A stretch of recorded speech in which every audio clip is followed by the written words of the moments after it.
IMF کے کہنے پر آئین کو بلڈوز نہیں کیا جا سکتا۔ آئندہ مالی بجٹ غریب کش ہے اور تباہی کی ترکیب ہے۔ مجوزہ ٹیکسز منظور ہو گئے تو ملک میں انقلاب آ جائے گا۔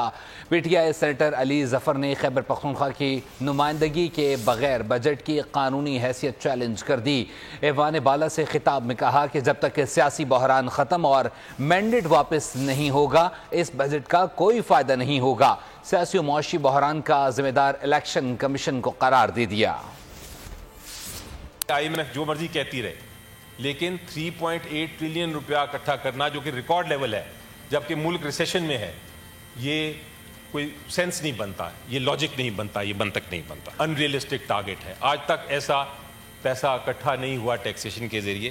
بجٹ کو میں کہتا ہوں کہ دس از اے ریسیپی فار ڈیزاسٹر۔ یہ کیسا بجٹ ہے جہاں آپ کا ایک صوبہ ان ریپرزینٹڈ بیٹھا ہے؟ یہاں سے ہی اس بجٹ کی میں لیجٹیمیسی کو چیلنج کرتا ہوں کہ جب تک ہم یہ سیاسی برہان کو ختم نہیں کریں گے، جب تک ہم جو لوگوں کا مینڈیٹ ہے چرایا ہوا وہ واپس نہیں کریں گے، یہ بجٹ سکسیسفل کامیاب نہیں ہو سکتے۔ اس طرح یہ سب کچھ جو ہوا ہے، یہ جو ہمارا برہان ہے، سیاسی برہان ہے، یہ الیکشن کمیشن کا کردہ ہے اور اس کی الیکشن کمیشن آف پاکستان کی وجہ سے یہ اس قسم کا بجٹ لوگوں پہ ڈالا جا رہا ہے۔